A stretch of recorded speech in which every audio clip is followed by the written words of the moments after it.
So glad you're feeling better, Kulik. Always good to have you. See you. Great.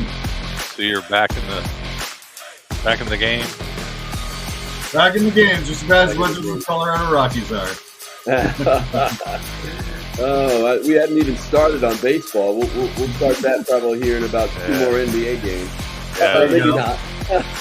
Maybe not. Oh, hopefully at least 6. Yeah, you don't want that to happen. But we are here today to talk a little basketball. We've got the NBA Finals going on. The didn't think they were going to get their Mavs versus the Boston we knew was always going to be there team coming out of the East. And what are you seeing so far, Kulik? How do you think the series is going? Yeah, well, I mean, obviously, through the first 2 games, it is not going Dallas's way. What I'm seeing in these games is I'm seeing a lot of Luka doing Luka stuff and not getting a whole lot of support with the rest of the team. So, we're talking about the support cast, right? Right.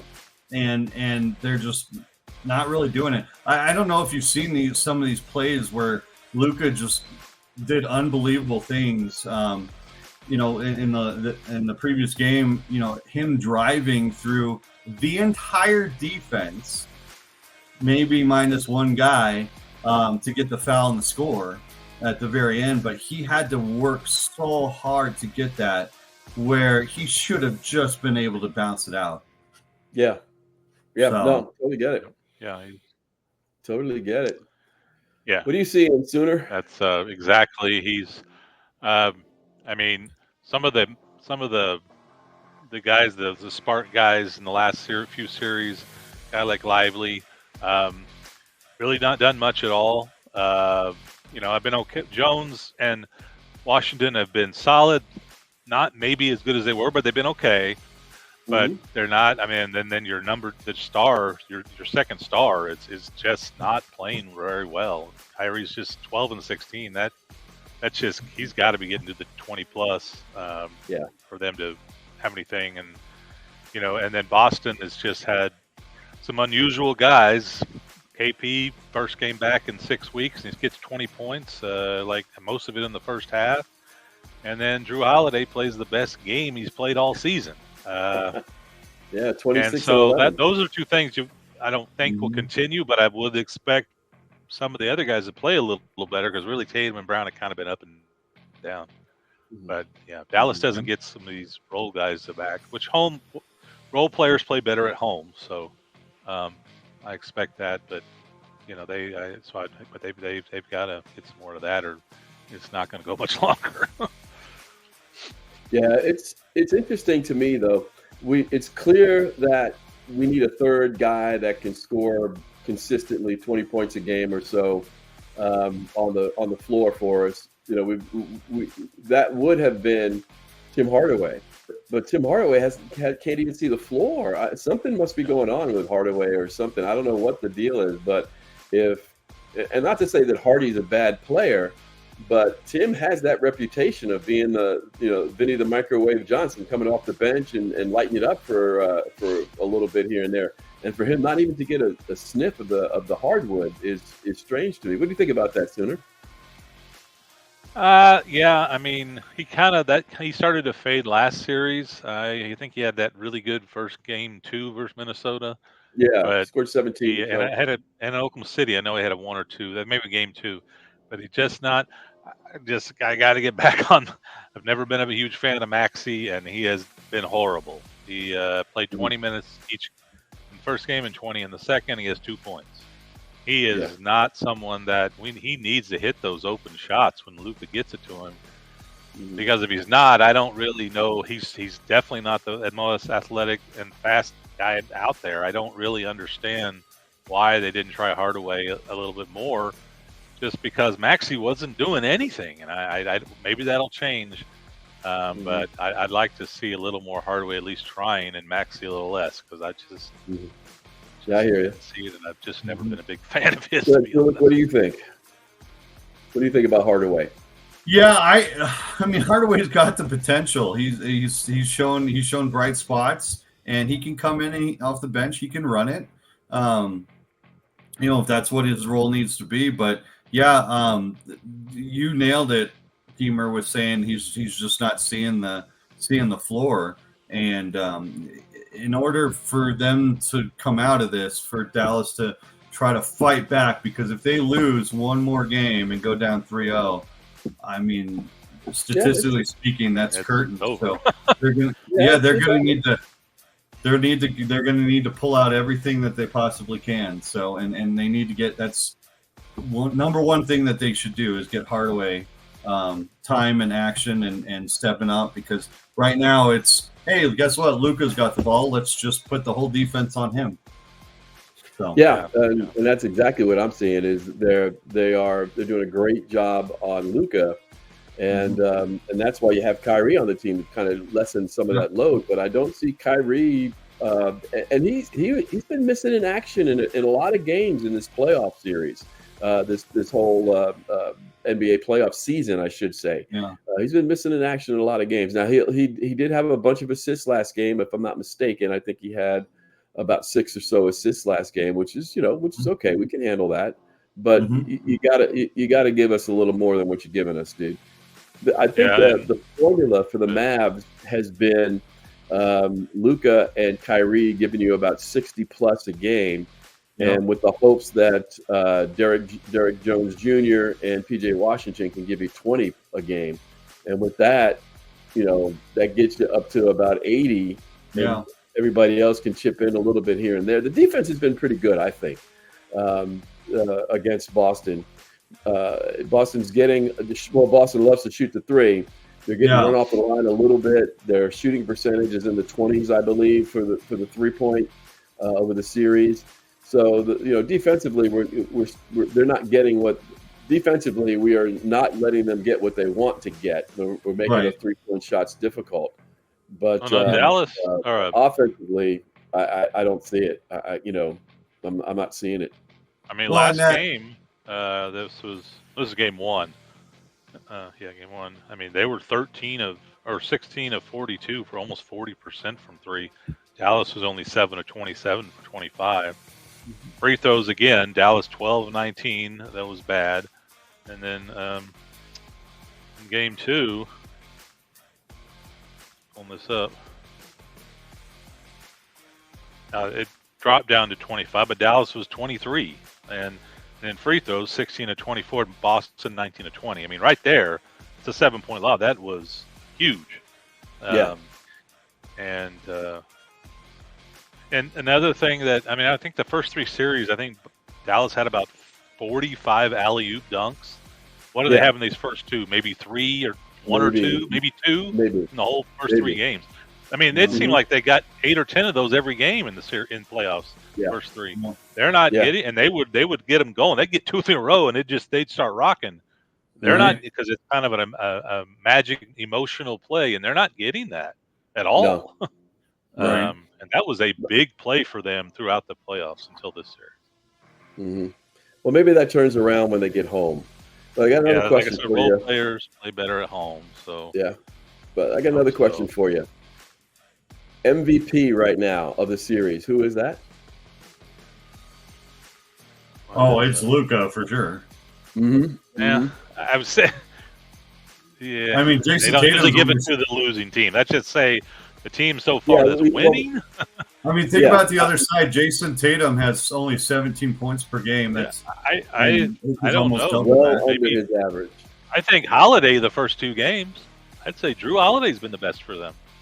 He didn't get. Well, I got to go with Brown. I think Brown has been good. He's been tremendous. Yeah, he has been pretty good. Huge on defense in that first game, and he's pretty darn good the second game. And he's given you everything he's got. I know that we have a little back and forth about this sooner, but I do think that Brown is if I'm choosing between Brown and Tatum, it's going to be Brown all day, every day.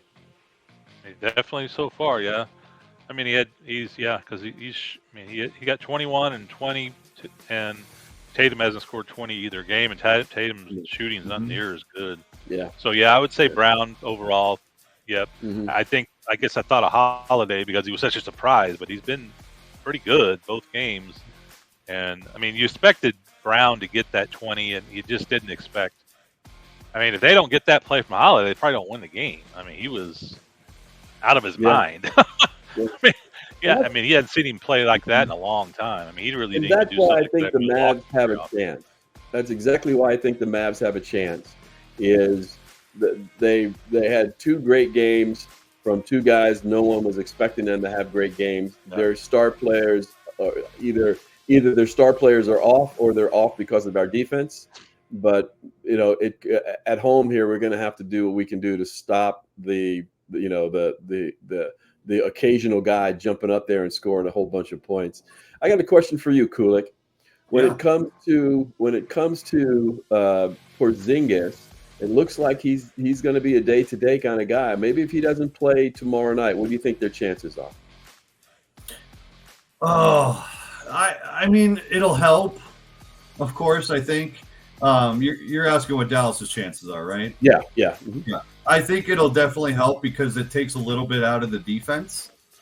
Yes. So I think it will definitely help. However, now we've got Luka getting shot up with painkillers. So yeah. So who knows? Is it going to even itself out? What's going to happen with that? But they definitely the one thing for sure is the Mavericks will have to take advantage of that. Yes, definitely. Because Horford is solid, but he's just if he's the main one and they don't have Porzingis, he's not going to be as good because he's going to have to play more, and he's not. He's older now, and he's just not the type of player. When they had both of them, that's really good depth, and I think down the stretch he will, and I think that also that maybe we'll see a little more of these alley oops if Porzingis is just to get the things going with. If you got to get that stuff, that was, I mean. Those were easy plays that they're just not getting. I mean, Gafford has got a few, but not like him, not like they were. And with no Porzingis, I think that you'll see some more of that. I was the same way. I was just thinking, I cannot see Holiday having a game like that again. And I don't even, probably KP either, because who knows how healthy he is. That's the positive thing I think we have is they've really kind of won with some unexpected guys, and our unexpected kind of unsung heroes have really not done much, so I expect them to play better. So agreed. So I like our chances to win tomorrow. You like our chances for Wednesday? Yeah. I just think you'll see a lot better play by our kind of unsung, our role guys, and I don't think Boston will get the games like they did. Now they might get the best game out of Tatum, and that might happen, but I'll live with that if the other Holiday doesn't show up for one game like he did all year. Uninvited to the party. Yes. Well, Kulik, what do you think our chances are for Wednesday? Well, obviously you're going to be home, right? Dallas is going to be home, so already you've got some of that in your favor, right? Yep. We think. So I think that chances are pretty good with that. Like you said, if Kristaps Porzingis is not, if he's not going to play, then that's obviously going to help. I don't see Dallas getting swept. I don't see them losing both of these games. They're going to come back. They're going to make both games tight. They might actually make a statement in this third game because that's kind of what happens when your back's against the wall. So, and then I think they could take a game 4. So it could come out 2-2 out of going back into Boston. Love to see that, gentlemen. Would love to see that. Well, Kulik, it's time for me to give you about 30 seconds to give me the hockey update, as we as I know nothing about it. So you go ahead and take over there. I know that the Stars are no longer, and it is a Florida team and a Canada team. How in the world does that even begin to make sense with ice hockey? Well, here's the thing. It's are we going to a northern climate or are we going to a southern climate to play hockey, right? Generally speaking, you're gonna think about playing hockey in a northern climate, right? Yeah. But here's the thing. Sad to say, both the Stars and the Avalanche are no longer in this. So, the Panthers are 2 wins away from the Stanley Cup championship. I honestly did not see them taking a 2-0 lead against Edmonton. I thought it was going to be split. But all signs are favoring the Panthers in this Stanley Cup final. So we'll see how it happens. Canada now, right? The next 2 are in Canada. Next 2 are in Edmonton. Yep. Yeah. Next 2 will be in Edmonton, and if they don't, if Edmonton doesn't learn how to contain Tkachuk, then it's gonna be over fast. Basically. It'll be over fast. Mm-hmm. Yeah. Mm-hmm. There's your NHL update. Thank you. And just one other quick question about the NHL update. So they're in Edmonton coming up here, right? When was the last time a team in Canada actually won the Cup? That's a good question. I don't know. It's been a while. Get ChatGPT on that for you. Yeah, well, if you give me just a second. We will. It's been a little while. Let's see. So I know Toronto hasn't won since the 60s. I know that. Yeah. So let's see. The last team. Let's see. When you hear that Canadian team hasn't won a Stanley Cup since 1993, so it was 1993, Whoa. And that. Yeah. So it has definitely been 1993, and that was the 33 years. The Canadians. Yeah. Wow. Montreal. So. I always thought that was interesting that one team got to be the Canadians. It's just crazy. How did they get to be the country? Right. Exactly. Exactly. But yeah, Montreal. Well, gentlemen, it is time for the shout-outs. So go ahead, Suno. Who are you going to shout out this evening as we roll? Oh, I got to give it to the GOAT, greatest of all time, and Miss Patty Grasso. She won another national championship softball for OU, and made it even better, beating Texas. She is amazing. She's been there 30 years. She's won 8 national championships. And she's won 7 in the last, I think, 12 years. Wow. Well, congratulations there, Sooner. 2 of the years they didn't win, they finished second. That's all you can say about her. She's something. Yep. Yeah. Knows how to recruit them. Go ahead, Kulik. Right. Who are you going to give a shout-out to? I got to give a shout-out to Major League Baseball rookies Spencer Schwallenbach and Cade Povich, who are going to face off against each other for their Major League Baseball debuts. It will be the Atlanta Braves versus the Baltimore Orioles. They are both rookies from the University of Nebraska baseball. Oh, my goodness. Awesome. Yeah. Awesome. So I will be watching that tomorrow. I'll be excited about that. But they get my what positions are they? Pitchers or what are pitchers, they? Both pitchers. Yep. Both pitchers. Yeah. They're both starting. They're both starting. Yep. Oh wow. Wow. I gotta let the wife know. She'll enjoy that. How long ago did they play Nebraska? How many years ago? Let's see. I think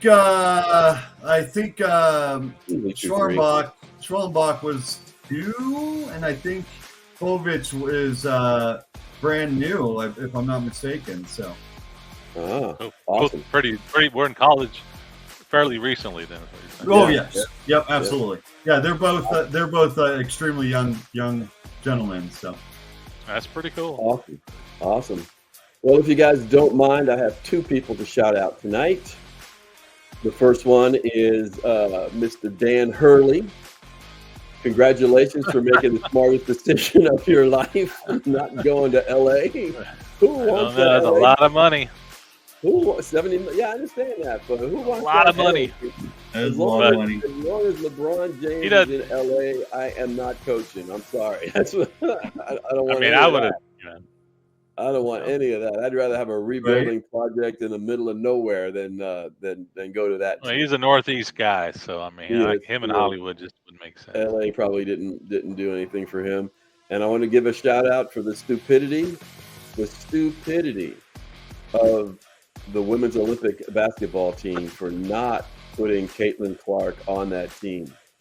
I don't understand it. I don't get it. I have the value that she brings to the arena is worth her sitting on the bench for all the games. You know what I'm saying? Even if she would play a lot. That's the thing. She wouldn't sit on. But I'm saying, even if she didn't play, it would elevate the status of the game. All right, but and I don't. Yeah, and I'm sure I don't know where the games are at this, but I'm sure they wish she was coming because I bet their crowd would have been a lot bigger. It'll I don't know where they're at. Is it in Paris? Yeah. But what I also want to say is you guys have got to see the Stephen A. Smith takedown of that whole thing. His take on it is he just blows up the world with his take on that. So if you get a chance to check it out, it was 2 days ago on ESPN, on his ESPN show. He just destroyed. They had two ex-women basketball players defending the fact that they didn't pick her, saying it's a basketball decision, and he's trying to tell them that. He says it's a basketball decision, you know, and he's trying to tell them this isn't basketball, this is business. Okay. And even with basketball, she's done. Like she did some things in her first 5 games like never been done or something. Yeah. Like 30 points in their first 5 games, like no one ever did that or something. Yep. And here's the irony: it's almost a biting the hand that feeds you type deal. Oh, totally. There is a lot of WNBA viewership now that I'm sorry, but players like Angel Reese and Caitlin Clark are bringing to the WNBA. Yeah. And just because of politics, or maybe there's some jealousy in there of current players. Jealousy. Oh, a lot of jealousy.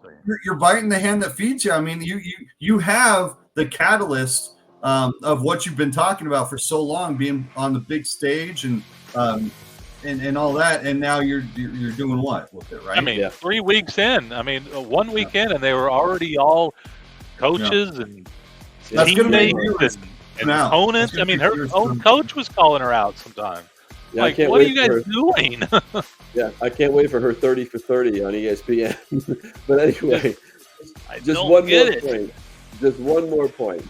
The Fever is the second worst team in the WNBA, and the Washington team, I have no idea what the name of it is.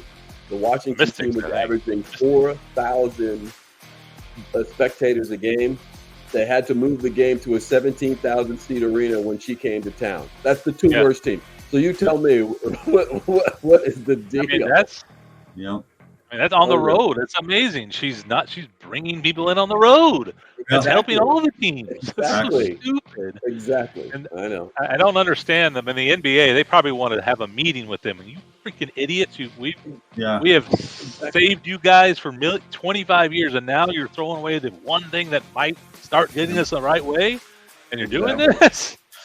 And then you know what's going to happen all off season. They're going to complain about how much money they don't make. Yep. And what's her name didn't go to the meeting, so she got fined because she didn't want to talk about Caitlin. Yeah. Well, okay, I don't want to hear you not making money. You just go to she got fined for not going to the after press conference, which you have to do. And, I don't know what the fine is. But that fact of the matter is throwing away money and don't complain about it. But they will. Yep. They will. Well, gents, another great show. I'm going to put up the music. No Mavericks, we got to say good night. Tomorrow's going to be better. We love you, but we got to go. Love you, but we got to go, gentlemen. Thanks for another good show, and we will see you next time. The Sportspage Pundits are out. Pundits. Right. Well, thanks, guys. Another good show. Agreed. Still recording. Yeah. Is it still recording? It's at end recording.